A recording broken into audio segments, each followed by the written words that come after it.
Hello and welcome back to Kin in Line. I'll make this part 144. Just to digress briefly from my drawings, I came across these cuttings from 2016 from the Herald, where I was still working or had just been fired. So anyway, I wrote this letter. Start library repairs urgently. I'd been ousted from the Herald in March of 2016. But anyway, I kept my hand in, and since 2014, I've been walking around the old parts of Port Elizabeth and photographing as much as I could. It wasn't always a safe thing to do because, South Africa is not a safe country. But anyway, part of that took me into the old 1902 Port Elizabeth Public Library, beautiful building, which was going to rack and ruin. And this was 2016, and here we are 6 years later, and they still haven't repaired it. It's one of the best Victorian Gothic, or just post-Victorian Gothic buildings in South Africa. And so my interest in PE's history really grew, and I started exploring and finding old photographs of, this was the shoreline in 1867. There's that, so you'll see that lighthouse, which was later extended on the right there. So what this letter said was, let's use PE's unique colonial past as a selling point, as a marketing point for tourism, instead of denigrating it. This was at a time when they were destroying, attacking monuments and statues and just basically going crazy. So using these old photographs and the ones I'd taken to mark the 200th anniversary of Port Elizabeth, it was named in 1820. So I had this book produced at the end of 2020, so it's got a lovely coffee table thing that took a lot of effort and a lot of research, and it's selling quite well in Port Elizabeth. So if you want to know in pictures and text what happened in PE, take this cover there. That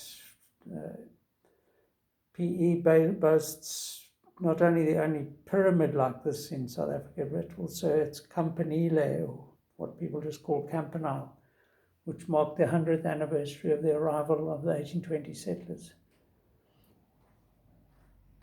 So that was just picked up in this envelope.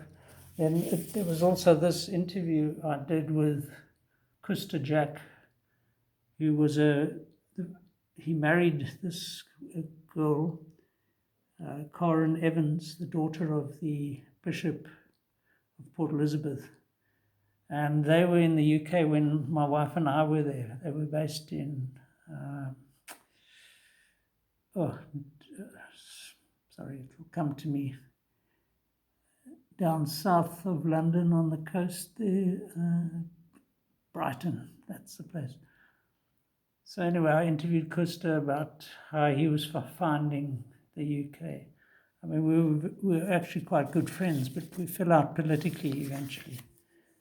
And then this just another interesting thing.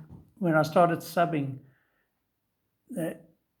they sent this to all the new subs. Any new sub who started would get this thing.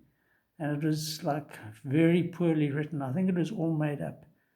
It's about a chap who's been fired from a nearby hotel, the Markham. But look at this sentence in it. You have to edit this. In an interview with the EP Herald, Mr. Chu said that Mr. Canagan was hired on probation period. He said Mr. Canagan comported in a drastic manner towards customers and management, which resulted in management getting a lot of lamentations from customers about the manipulation they received from us. He said the main reason for eradicating him from the hotel premises was of consuming alcohol on duty. So anyway, this was quite a joke because everybody gets, new sub used to get this thing, and they had to work on it. And everybody would be in on the act, knowing this was happening, and watch this person just freak out. So this was from 1990 while I was in the UK. And Forum was our little in-house newspaper for the staff, which obviously they don't do anymore. But look at this. Reuter machine snaps into action. The newest electronic equipment on the editorial floor is the Reuter News picture printer. So we used to get these, before this we got pictures via landline. That was a really cumbersome process.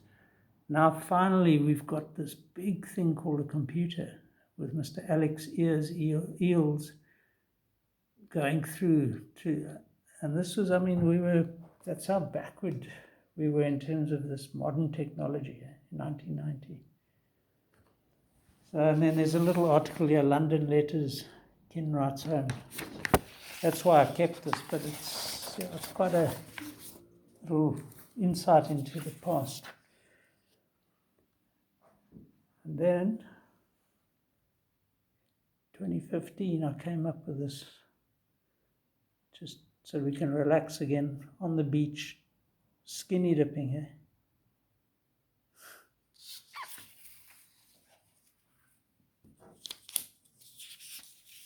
Or you could meet up with this.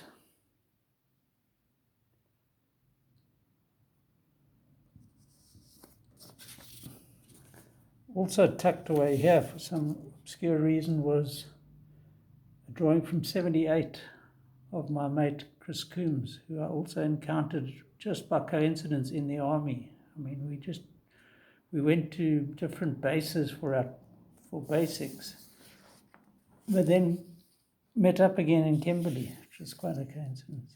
Then I did this sketch of a staff member on the Herald, I think, and then Jane Lamont, she was one of the news editors, clearly knew some French.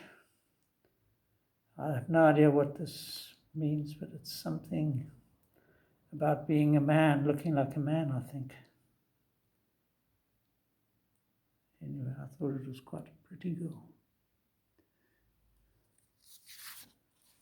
So there are a few other little bits and bobs here.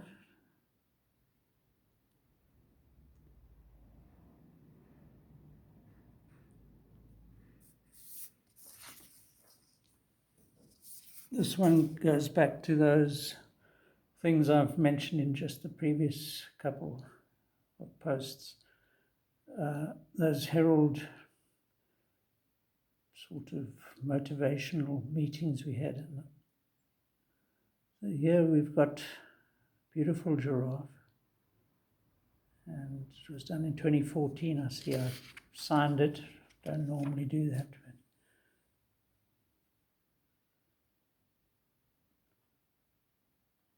quite a nice looking girl. And probably this one takes the cake.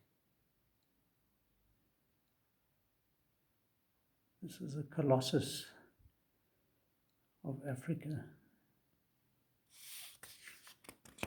Oh, there's one more here, snuck away. So we have an elephant. Look at this figure up here. So the landscape sort of melds into the figure, and then the figure becomes the sun or something.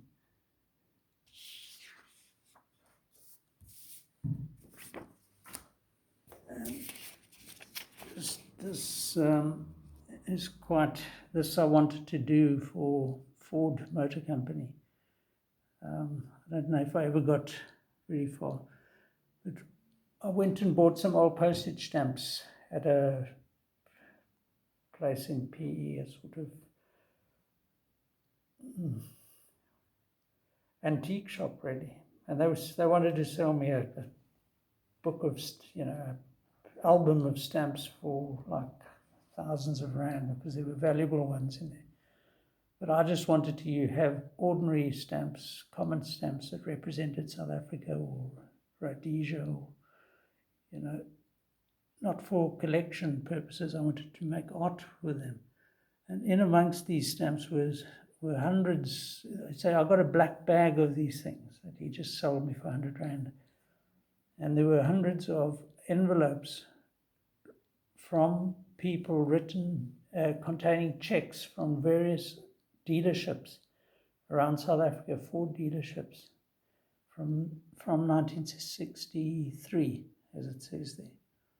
So my idea was to put a huge map of South Africa and somehow place these envelopes at the points from which they came. So each was addressed to Port Elizabeth, where the headquarters of Ford was. And never came to fruition, but I still have the envelopes, and we could still do it. If anyone from Ford spots this, you're welcome to contact me. So Ford was established, as that book I showed you will tell you, in I think about 1925 or so, in Port Elizabeth. And General Motors not soon after that, and then Volkswagen in Uitenhage, I think, in the 40s or 50s, maybe just after the war. Anyway, let that be that for now. Cheers.